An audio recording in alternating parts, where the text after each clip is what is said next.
안녕하세요. 귀로 듣는 역사의 이야기 이기하는 흔적의 역사 108회입니다.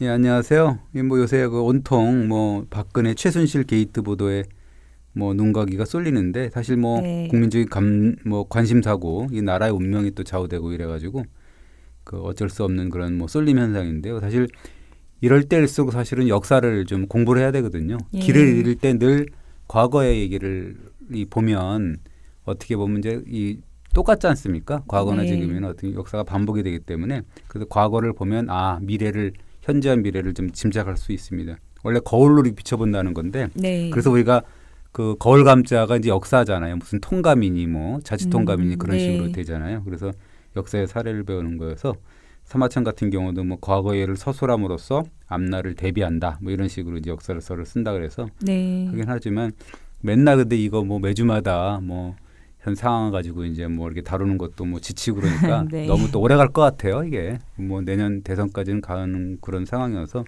그래도 기분 전환도 좀 하고 그래야지 맨날 똑같은 이야기를 할 수 없어서. 그래서 오늘은 그 석굴암 이야기를 한번 해보려고요. 네. 2년 전에 일부 언론 보도에서 석굴암 내부에 이제 균열이 생겼다 그래서 큰일이다 이런 이야기가 보도가 됐었잖아요. 네, 얼핏 기억이 나는 듯한데요. 네. 이 석굴암은 워낙 전 국민이 사랑하는 문화유산이잖아요. 그래서 네, 그렇습니다. 그런 소식이 있었을 때 걱정도 하고 많이 좀 민감하게 받아들였던 것 같아요. 네, 그렇습니다. 우리 이제 김양미 기자도 이제 문화부로 발령을 받았죠. 그래서 네. 이제 이런 문화부에서 물론 대중문화를 담당하는지는 모르겠지만 어쨌든 간에 그래도 이런 문화 쪽에 상당히 네. 관심을 좀 많이 갖고 공부를 해야 될 텐데 우리가 이제 보통 보면 석굴암이라든지 숭례문이라든지 네. 이런 거도 훈민정음이라든지 이런 거는 또 금관이라든가 이런 거는 또 관심을 더 갖게 되지 않습니까? 네. 그 당시에도 이제 신문 기사를 보면 석굴암에 균열이 한 20여 곳 났다 이래 갖고 또 깜짝 놀라기도 하고 그랬었죠. 네, 그래서 그때 정밀 진단이란 걸 했었죠. 네, 그렇습니다. 난리 떨어가지고 유네스코에서도 그러니까 유네스코 세계문화유산이니까 네. 현장 조사를 왔는데 결국은 심각한 문제는 없다. 왜냐하면 계속 지금 그 추적 정밀 조사를 계속 하고 있거든요. 네. 추적 조사를 하기 때문에 당장 무슨 붕괴한다든가 그런 건 아니고 이래서 좀 추적 관찰을 계속 하는 거니까 괜찮다. 그리고 국내 전문가들 좀 너무 못 믿는 거 아니냐. 맨날 뻑하면 무슨 외국이 어떻고 이런 걸 좀 그렇지 않냐. 이런 얘기 나와 있었습니다. 네, 그렇다 하더라도 크로스 체크하는 거는 필요할 수도 있잖아요. 그렇습니다.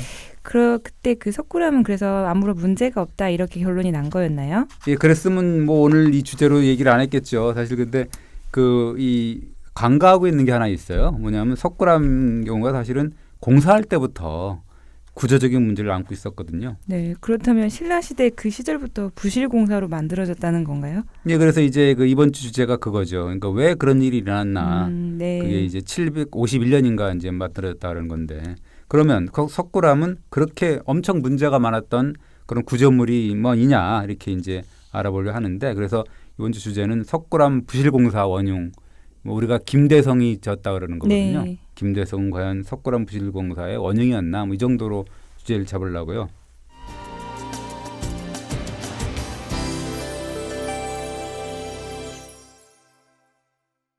네, 석굴암 하면 저희가 이제 예전부터 동양 문화의 정수 이렇게 꼽히잖아요. 예, 그렇습니다. 그래서 무슨 부실공사냐 이렇게 나오겠죠. 근데 일제 강점기에 일본의 민해운동가라고 있습니다. 야나기 무네요시라 그래서 이게 우리 한자로 하면 유씨예요. 버들 유자인데 네. 이제 일본으로 이제 야나기라고 하는데 이게 극찬을 하죠. 석굴암은 영원한 걸작이다. 동양 문화가 최고조였을 때 그 영험한 연기를 살린 그 신라 사람들이 만들었다. 이런 이야기를 하죠. 네, 이 야나기라는 인물은 조선 미술에 대해서 남다른 애정을 보인 인물이라면서요. 그렇습니다. 그래서 심지어는 석굴암을 회상하는 것 자체가 영원한 행복이다 이렇게까지 네. 얘기를 했고요. 야나기뿐만 아니라 이제 우리나라 최초의 미술 사학자라고 하는 고유섭 이분은 또 인도를 버릴지언정 세익스피어를 버리지 못한다는 게 이제 영국이잖아요. 네. 우리는 인도를 버릴지언정 이제 석굴암이 있다 이런 식으로 이제 했다는 거죠. 네, 그렇군요. 그런데 석굴암이 공사 때부터 부실공사였다 이런 건 무슨 얘기인가요?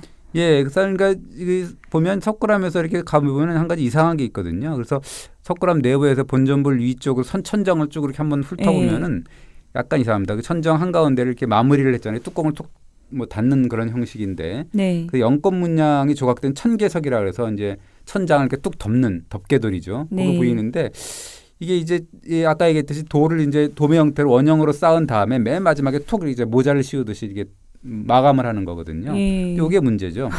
근데 이건 좀 사진을 좀 봐야겠어요. 예, 그렇습니다. 뭐 그건 어디 두드려봐도 사진이 나오고 우리 제 블로그에도 이제 사진이 있으니까 한번 보면 되는데 예. 천개석이라고 덮개돌 지름이 한 2.5m 가량 되거든요. 근데 네.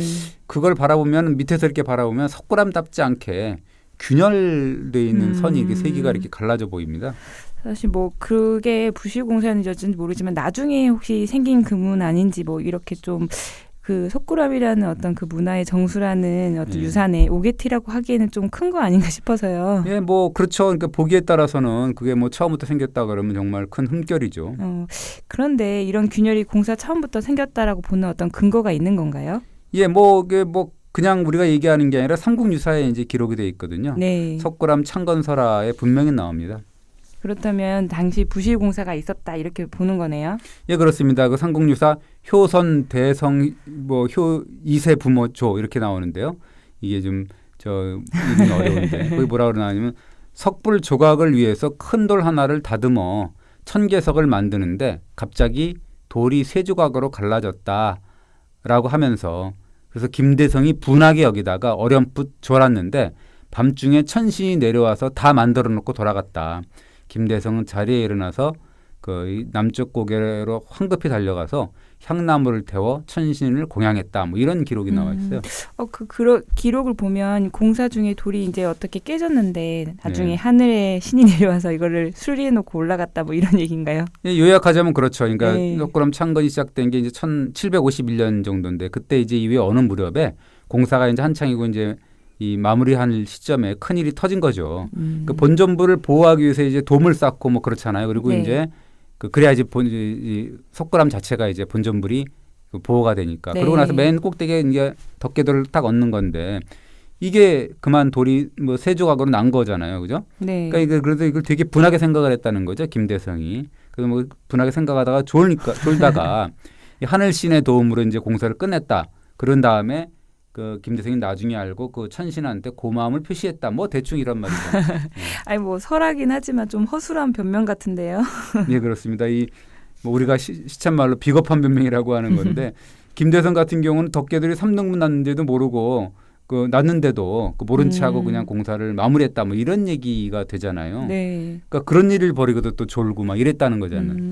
만약 뭐 지금 시대라면 뭐 이게 부실공사 책임을 지고 김대성이 구속당하고 뭐 이랬을 것 같아요. 만약 지금의 언론 기자들이 있으면 아니 그것도 모르고 공사를 대충 마무리하고 네. 그리고 뭐 부실공사 원흉으로 지목돼 갖고 이제 십자파를 맞을 텐데 그것도 모자라서 졸았단 말이야. 뭐 이렇게 이제 좀 나오겠죠. 아, 그런데 그때 난 3등분의 어떤 금이라는 게 부실공사의 흔적일 텐데 이게 1300년이 넘는 시간이 지난 다음에도 그대로 남아있다는 거잖아요. 예, 그렇습니다. 이 삼국시나 유사의 그 설화가 맞다면 그렇다는 거고 지금으로 따지면 이제 김대성 같은 경우는 형사 처벌감이었다 이렇게 볼 수가 있습니다. 아, 그런데 왜 그 중요한 공사에 돌이 3등분이 됐을까요? 이제 이걸 두고서 연구자들이 이제 연구하는 사람들이 설왕설래 하는 거죠. 뭐냐 이게 네. 덮개돌을 얹다가 그만 이제 그 한 9m 높이에서 떨어뜨렸다는 거죠. 그래서 땅바닥으로 떨어져 갖고 세 조각 났을 것이다라는 설이 또 있죠. 근데 9m라고 하면 꽤 높은 높이잖아요. 근데 네. 거기서 떨어졌는데 세 조각 정도밖에 안 났다는 것도 좀 믿기 어려운 것 같아요. 납득하기 어렵다고 이제 그렇죠. 그러니까 왜냐하면 산산조각이 나야 되는 그런 상황인데요. 그렇잖아요. 그러니까 좀 약간 이상하지 않냐 이렇게 나오기도 하고 네. 또 하나는 이제 이런 설이 있습니다. 삼국유사 기록처럼 돌이 깨졌는데 네. 이게 뭐 김대성이 분통을 사귀다가 잠이 깜빡 들었는데 석공들이 싹 김대성 몰래 세 조각 난 덮개돌 그냥 싹 덮고 그냥 끝냈다. 뭐 이런 해석도 있는 거죠. 아니 뭐 석공들이 김대성이 자는 틈에 세 조각이 이제 금이 간 덮개돌을 그대로 얹었다는 것도 사실 가능할까 싶은데요.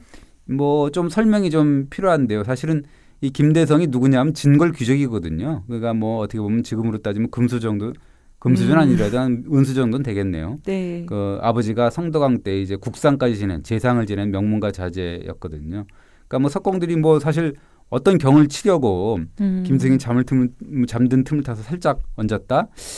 뭐 글쎄요, 좀 그런 것 같아요. 그런 상황을 봐서는 그 주장도 좀 받아들이기 어려운 해석 같긴 해요. 예, 그래서 이제 다른 해석도 뭐 있습니다. 그 뭐 덮개돌이 안쪽 바닥으로 뚝 떨어진 게 아니라 천장 위 바닥 밖에서 이제 들어 싹 올리다가 네. 거기서 이제 떨어지면서 세조각 났다 뭐 이런 주장도 있는 거죠.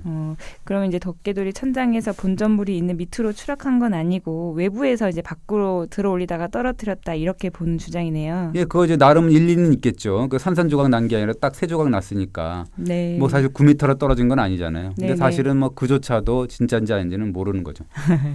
네, 사실 이제 돌이 어떻게 깨졌는지도 궁금한데 김대성은 왜 그 세조각 금이 난 덮개돌을 새로운 걸로 안 바꾸지 않고 그대로 공사를 이제 마무리했을까요? 뭐 이것조차도 이제 추측이 난무합니다. 그래서 사실 그래서 연구자들 같은 경우는 삼국유사의 그 경덕왕과 표운선사라는 기록이 있어요. 거기 조가 있는데 거기 네. 보면 뭐 약간 좀 시사하는 점이 있지 않나 이렇게 얘기를 하는데 무슨 내용이냐면 경덕왕은 아들이 없었거든요. 근데 아들 후사가 필요하잖아요. 네. 다음 이제 왕위를 물려줘. 그래서 표운선사라는 사람 스님한테 당신이 제왕 그러니까 천재한테 가서 아들 낳는 비법 좀 가르쳐달라고 청해라 네. 라는 명을 내리거든요. 그래서 표운선사가 이제 기도를 거듭한 끝에 딸이 아들로 바뀌어 나옵니다. 사실 그 과정 굉장히 복잡한데요. 처음에 네. 그 이제 천재한테 가서 물으니까 아니 뭐 아들을 못 낳으니까 그냥 포기하라 그러니까 경덕왕이 다시 그래도 그럼에도 불구하고 아들이 필요하다 그러니까 가서 또 이제 천재한테 얘기를 하거든요. 그러니까 원래 딸인데 아들로 바꿔줄 수는 있다. 그러나 이게 나라를 굉장히 혼란스럽게 만드는 아들이 나온다 이러거든요. 네. 그 사람이 이제 해공왕이 나오는 거거든요. 그래서 네. 이제 아들로 바뀌긴 나오는데 어쨌든 간에 그런 해공왕이 이제 아들이 나오는 거죠. 그러면 경덕왕이 해공왕을 낳는 이 과정의 이야기와 석굴암과는 어떤 상관이 있는 건가요? 시점이 좀 중요한 건데요. 경덕왕이 아들을 못 낳으니까 정초를 버리고 후처 만월 부인하고 재혼할 때가 이제 743년이거든요. 그러니까 아까 얘기했듯이 김대성이 석굴암을 창건한 거는 751년이라고 네. 그러잖아요.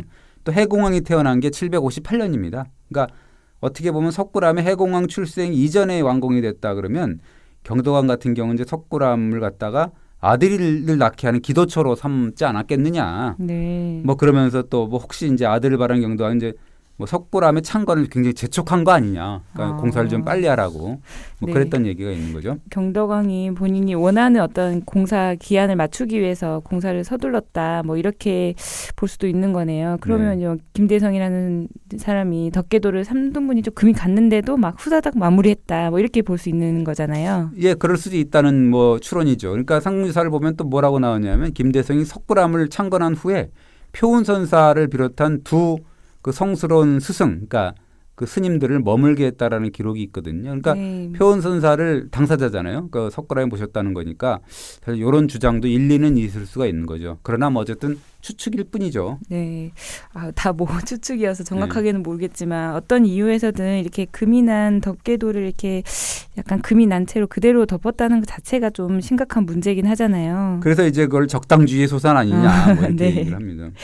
뭐 그렇게 볼 수 있을까요? 한국인들이 뭐 적당주의가 있다고 하는데 네. 그 원조가 신라에서 비롯됐다 뭐 이렇게 연결되는 거잖아요. 사고 많이 나잖아요, 우리가. 그래서 네. 뭐 고질병 아니냐. 뭐 그래서 이제 그럴 때 또 그 너무 또 셀프 디스가 아니냐 이래가지고 네. 아전인수 해석이 굉장히 난무하게 되는 거죠.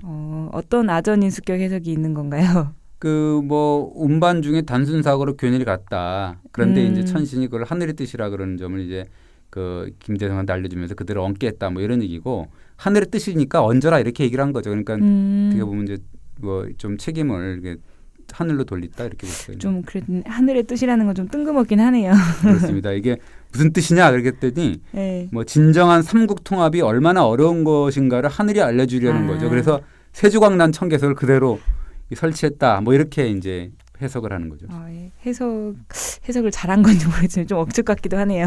네, 그렇습니다. 이게 이 억지 춘향이죠. 그러니까 삼국 통일을 이룬 게 이제 668년이잖아요. 네. 751년이라 그러면 80년 정도 지난 때니까 그 진정한 삼국 통일을 위해서 청개석을 세조각을 냈다. 이건 사실 좀 아무리 봐도 조금 억지 춘향이 아니냐. 뭐 이런 아전인수다 이렇게 볼 수가 있습니다. 네. 그런데요. 이게 이제 공사가 부실 공사라고 하기 이전에 덮개돌을 막 다 올린 다음 바로 직후에 혹시 이제 균열이 됐을 가능성은 없는 건가요? 그럴 수 있는 거죠. 그 생각을 해보면 덮개돌 같은 경우 아까 얘기했듯이 지름이 한 2.5m 그리고 무게가 한 20톤 정도 그렇죠. 되거든요. 굉장히 크고 무게도 굉장히 무거운 건데 그런 암석을 채취하고 운반하고 다듬는 과정에서 이제 그 큰 충격이 가해져 있을 수가 있는 거잖아요. 네. 그러니까 이런 뭐 과정에서 이제 그 굉장히 약해진 청계석을 또 이 천장에 올린 직후에 어떤 균열이 일어날 수 있다 이렇게 볼 수가 있습니다. 네, 뭐 그럴 가능성이 있을 것 같아요. 예. 공사를 막 끝냈는데 그리고 이제 본전불이 이미 이제 자리 잡고 있을 때 네.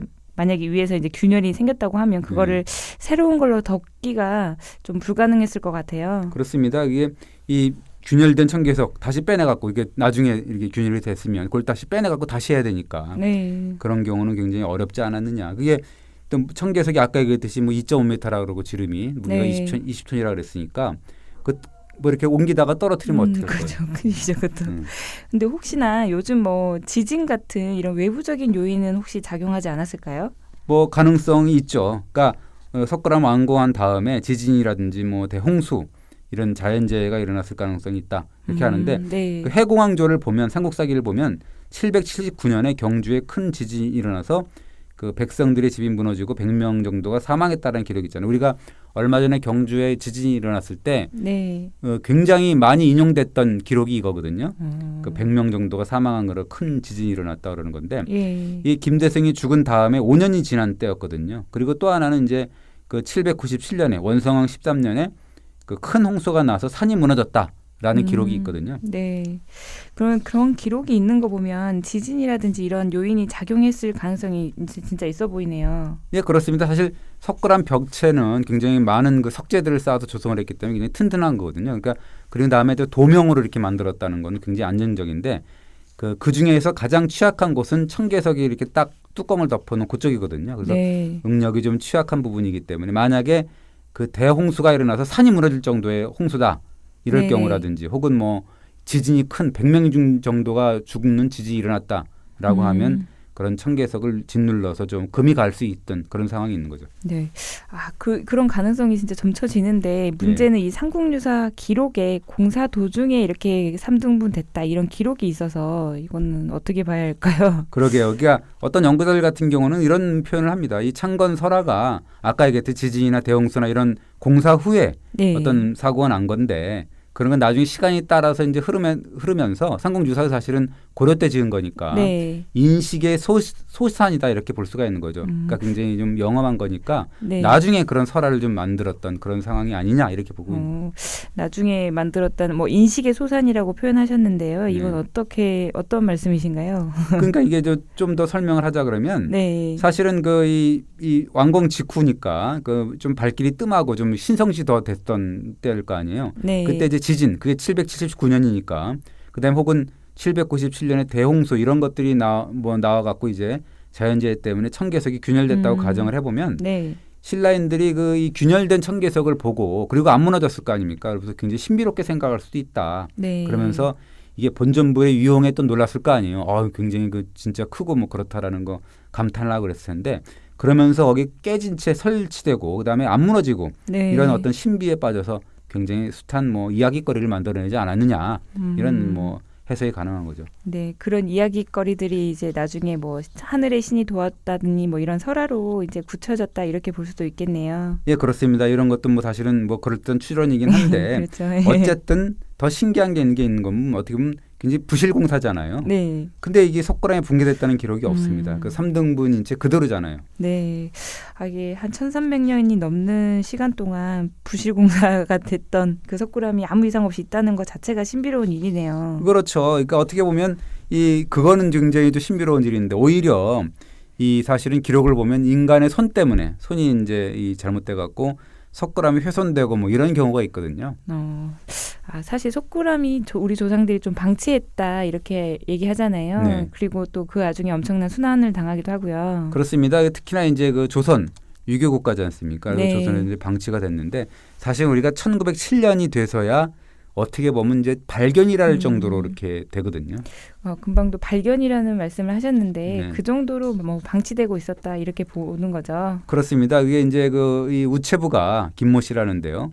우편 배달을 하러 이제 경주를 떠나서 토암산에 어떤 이 재를 넘다가 발견했다는데 그 사람 표현으로 보면은 무슨 무덤 같은 걸 봤는데 가까이 가 보니까 입구에 문이 나 있었다. 천장은 무너져 내렸고 흙으로 가득 차 있었다. 그리고 흙 속에는 돌부처들이 묻혀 있었다. 그래서 이제 이 우편배달부가 우편배달을 마치고 경주로 돌아와서 그 일본인 우체국장 모리 바스케라는 사람이거든요. 네. 그런 이 보고를 해요. 그러니까 이게 모리라는 사람이 또 이제 이 현장을 또 이 답사를 하게 되고 그러면서 이제 발견도 되는데 이것이 또 어떻게 보면 순환의 시작이다 이렇게 볼 수가 있습니다. 발견과 동시에 순환이 시작됐다는 말씀이잖아요. 그렇습니다. 이게 이 발견 2년 만인데 1909년 가을인데요. 이 석굴암을 완전히 해체해서 서울로 운송하라는 명이 내려지거든요.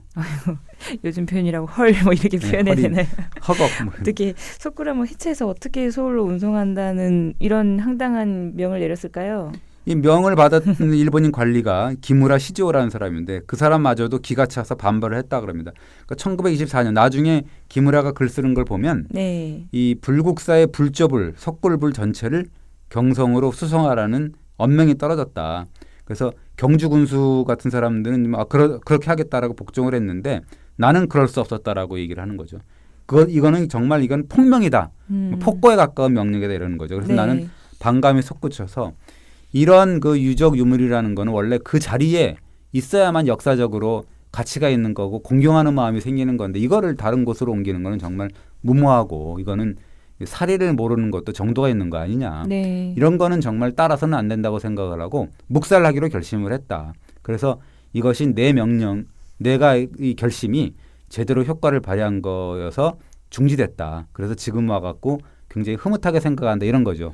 그렇게 얘기를 합니다. 이 기무라라는 자는 자기가 이거를 막았다는 거잖아요. 네. 근데 일제는 어떻게 그 무거운 석굴암 전체를 서울로 옮긴다는 생각을 했을까요? 예, 기막힌 거죠. 그러니까 석굴암 불상, 불국사, 또 철불 이런 걸 다 해체를 한 다음에 그 토암산에서는 40리 내려온 동해안 간포가 있잖아요. 네. 동해안이 있거든요. 거기서 선박으로 인천까지 이렇게 돌아서 운반을 하겠다 이런 이야기죠. 그런데 이렇게 황당한 명을 내린 사람은 누구죠? 그 명 내린 사람은 초대 총독인 데라우찌라는 말도 있는데요. 네. 사실은 원래 처음 명을 내린 자는 데라우찌가 아니라 소네 아라스케라는 사람인데요. 이게 네. 누구냐면 1909년에 한일 병합 직전에 제2대 조선 통감이거든요. 근데 그 사람은 무슨 이유 때문에 석굴암 이 불국사 불상을 서울로 이제 올린다고 했을까요? 이 소네라는 사람이 누구냐면은 그 초대 통감이 누구예요? 이토 히로부미잖아요. 네. 이토 히로부미의 총애를 받아서 원래는 그 부통감이었다는 겁니다. 조선 통감 부통감이었다가 1909년 6월에 통감으로 승진을 해요. 그러면서 통감이 된 다음에 3개월 뒤, 그러니까 9월에 경주를 이제 초도 방문하게 되는 거죠. 네. 이때 이제 이 서울로 이송하라라는 명을 내린 거죠. 네. 그렇다면 이 데라우치 총독이 처음에 지시했다는 건 어떤 얘기예요? 이제 그게 이제 그 운송 계획이라는 게 이듬해, 그러니까 1910년 합병 직후까지 계속 추진이 되거든요. 네. 나중에 기록을 보면 곧 합방이 되었는데 데라우치 마사다케 총독이 이런 말을 합니다. 이런 보물을 산중에 방치하는 건 정말 아까운 일이다. 이것을 전부 뜯어서 서울로 운반하라고 지시했다는 거죠. 그래서 업자들이 경주에 내려왔는데요. 모두들 이제 데라우찌를 두고 정말 미친놈 아니냐 이렇게 하고 욕하면 돌아갔다는 거죠. 그래서 석굴암은 그냥 현장에서 왔다 갔다 하지 않고 현장에서 수리공사를 하는 것으로 결론이 났다는 거죠. 네. 우여곡절을 겪었는데 결국은 석굴암이 그래도 운반되지는 않았네요. 아까 기무라는 자기 때문에 자기 덕분이라고 하긴 하지만 네. 지역 여론이 악화됐겠죠. 아까 얘기했듯이 모두들 미친 사람이라고 했다는 거 아니에요. 네. 그러니까 너무 지역 여론이 안 좋으니까 이게 무산됐겠죠. 그 사실 어떻게 보면 생각을 해보면 좀 아찔한데 소내 계획들 같은 석굴암이 해체되고 갖고 서울로 이전됐으면 어떻게 될 뻔했어요. 네. 그런데 이 소네 아라스케라는 사람은 좀 어디 네가 구린 사람이라면서요? 아까 그 소내가 통감이 된 지 3개월 만에 이제 경주를 방문했다 그랬지 않습니까? 네. 근데 이제 요 소내가 경주를 방문할 기간 중에 원래 그 석굴암 본전불 뒤에 있는 11면의 관음상 부조 그 앞에 네. 이런 대리석으로 만든 5층 소탑이 있었거든요. 거기 없어졌어요. 깜짝같이.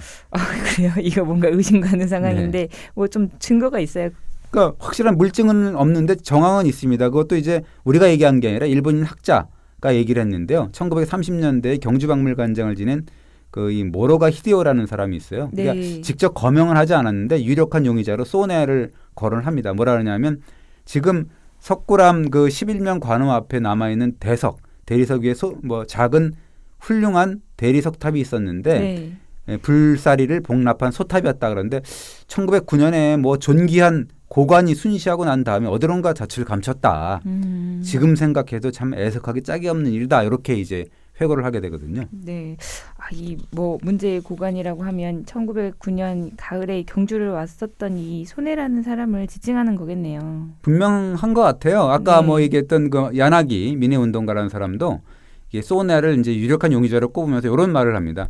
소네 통감이 5층 소탑을 가져갔다 그러는데 정말인지는 알 수 없다라고 이제 기록을 하게 됩니다. 그리고 미술사학자인데 나카무라 요헤이라는 사람은 이게 작지만 빼어난 5층 석탑이 사라져서 지금 볼 수가 없는데 풍문을 빌자면 모 씨의 저택으로 운반되어 갔다라는 그런 기록을 남겨요. 네, 심증은 진짜 확실한데 물증이 또 확실한 게 없네요. 예, 유력한 용의자죠. 그러니까 또 뭐라나 하면 정황 증거가 있는 건 뭐냐면 사실 소네가 그 한국의 통감으로 재직한 게 1년 남짓 되거든요. 네. 이 당시에 굉장히 많은 고서들을 수집해서 일본 왕실에 헌상한 사람이거든요. 거기 기록을 보면 황성신문에 뭐라고 하냐면 소네 통감이 부임한 이래 조선의 고서를 뭐 굉장히 열중하고 수집을 하는데 한 2,000건 정도의 고서를 수집했다 이런 기록이 나와요. 네, 전에 한번 방송에서 말씀하셨는데 네.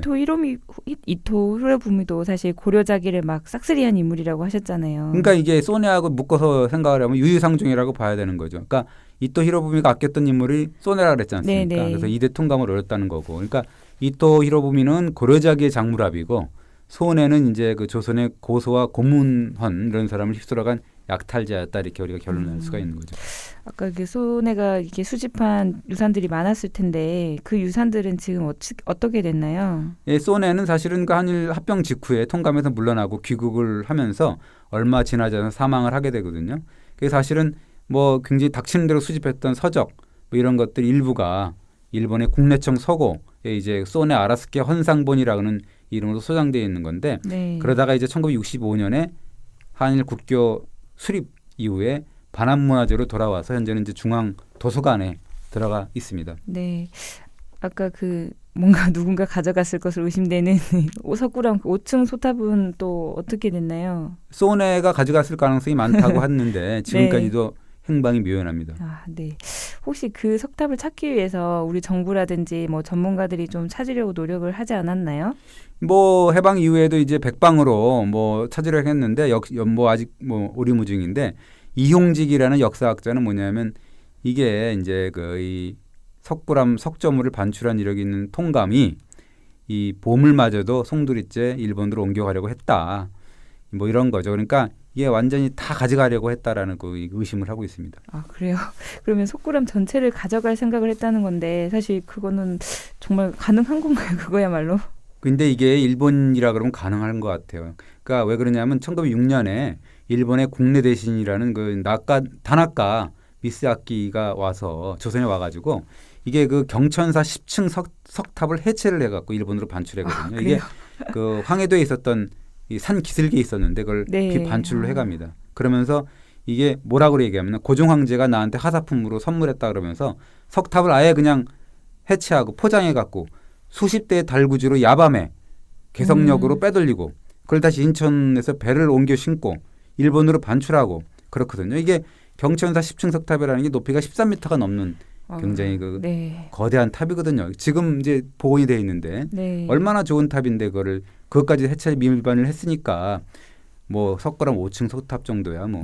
네, 그렇게 13m나 되는 이런 탑까지 뭐 빼돌릴 정도였으면 석굴암도 그렇습니다. 가져가려고 계획했을 수 있겠네요. 다 가져가려고 했을 가능성이 뭐 말라는 법은 없는 거죠.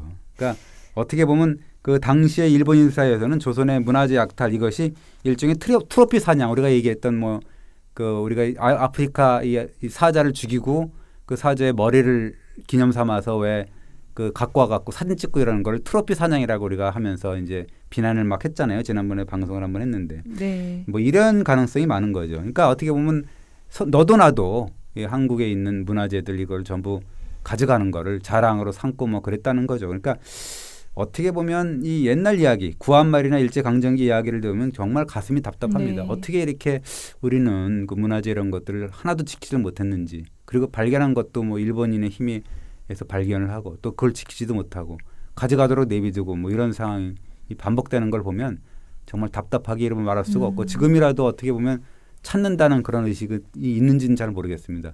우리도 이제 지금이라도 뭔가 어디 있는지를 한 번쯤 더 네. 찾아보고 그러는 게 중요할 것 같고요. 이번 주 여기까지 하겠습니다. 예, 감사합니다. 예, 고맙습니다.